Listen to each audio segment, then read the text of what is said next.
Imagine this: a toxic mother-in-law and her daughters hate the bride so much that they secretly order the exact same wedding dress, planning to show up and completely steal the spotlight on her big day. But this bride, she's a tough goth atheist with a love for motorbikes and zero patience for drama. What she does next is pure genius, turning their sabotage into the ultimate humiliation. This Reddit revenge story has years of built-up torment, family explosions, and the most satisfying payoff ever. Stay till the end. You won't believe the poetic justice.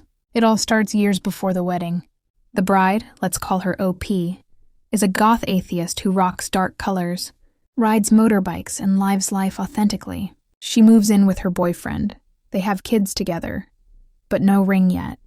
That's when the mother-in-law storms in, a hardcore evangelical, Catholic who immediately labels OP as evil, the devil come to ruin her son's soul. The torment begins right away. Endless petty digs, manipulation, guilt trips. Mill cancels babysitting half an hour before they're supposed to go out. She buys the kids a puppy despite being told no, then blames OP and her husband when she has to return it. She even knocks over OP's motorbike on purpose, shows up uninvited at OP's workplace, rearranges their furniture without asking. And the worst? Constantly preaching to the unbaptized grandkids that they're headed straight to hell. OP finally goes very low contact, and things quiet down a bit. OP never wanted a fancy wedding. She thought they were overpriced and pointless. She'd rather splurge on a new bike or even a boat, but marriage matters to her husband, so she agrees. With one non-negotiable: no church ceremony. OP carries her own religious trauma from childhood and refuses to compromise. Husband says yes. They announce the engagement. The in-laws react with wailing, tears, and total dismay. 2 days later, a priest knocks on their door, sent by MIL to book a Catholic wedding and counseling sessions. OP stays kind to the priest. Her beef is with the system, not him, and politely declines. They end up bonding over coffee.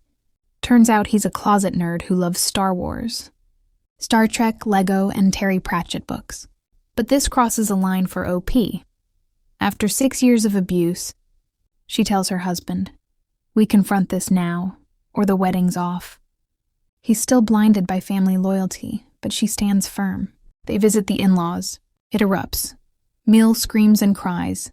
Sisters jump in, attacking both of them. OP loses it and booms, "Enough! You're acting like toddlers. This is your one and only warning.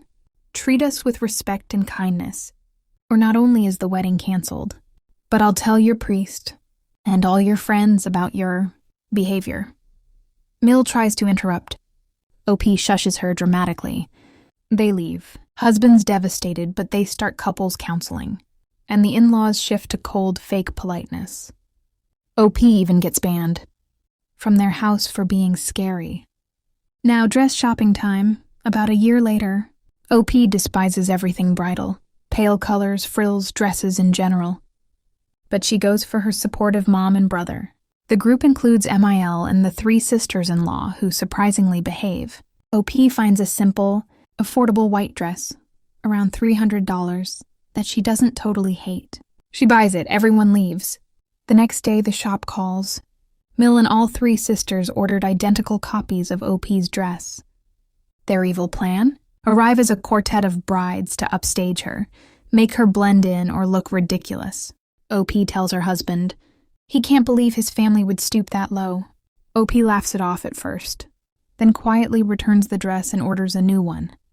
A stunning dark purple gown with black trim, perfectly matching her goth style. And that's when the brilliant idea strikes. OP doesn't have many female friends, but her male friends, wives all have wedding dresses, sitting unused in closets that classic regret of spending thousands on something worn once. She runs it by her husband. He agrees.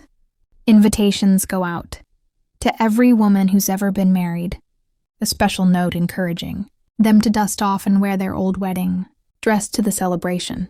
But the in-laws get a customized version. Please do not wear white. Dress code, whatever you're comfortable in. Wedding day arrives. The 4 in-laws show up early, beaming in their matching pristine white gowns, hair and makeup flawless, convinced they're about to ruin everything. Then guests start arriving, one by one, then in waves. Women in wedding dresses everywhere. Vintage lace, modern satin, ball gowns, simple sheaths, a massive sea of white bridal looks filling the venue. The in-laws? They disappear into the crowd. No one notices them. They look just like everyone else, completely ordinary, zero spotlight. The only pops of color, OP's mom and her brother's wife, both in purple to match the bride. OP's husband watches his mom and sisters arrive in white, and the spell breaks. The last fog clears. He finally sees their true colors. OP makes her epic entrance, rolling up in the sidecar. Of a Harley Davidson, she tested. Riding the bike in the dress once ended in emergency shop repairs. She walks down the aisle, solo to the Imperial march from Star Wars. Her brother is maid of honor. His wife is best man. That friendly priest? He's the MC. Meal's face lights up thinking it's Catholic, until he passes the mic for a secular ceremony. They do a hand fasting, jump the broomstick, exit to Sweet Child O' Mine, while the kids air guitar and dance ahead. At the end, MIL corners OP fuming. She opens her mouth to unleash, and the husband steps forward, finger to lips, and shushes her, in front of everyone. Exact payback. The in-laws blend into the background like wallpaper. Mill ignores them for the night, then ghosts for a month, eventually calls to see the grandkids like nothing happened. OP lets it go, because they won. This happened 20 years ago. They're still happily married. The in-laws mellowed over time. They even hang out with the sisters-in-law now. But OP? Every so often when she knows Mill will be around, she pulls out that purple dress and wears it. Petty? Absolutely. And we love it. Music swells triumphantly. Narrator, warm, reflective tone. This isn't just revenge, it's a masterclass in boundaries, creativity, and living unapologetically. OP didn't let bullies dim her light. She turned their attack into her empowerment, and helped her husband break free too. What was your favorite moment? The sea of dresses? The Shush? The Harley arrival? Or the Imperial march? Tell me in the comments, and if you've got your own revenge or in-law story, share it. I read them all. If this hit that satisfaction spot, subscribe for more epic Reddit stories, and turn on notifications. Thanks for watching. See you in the next one.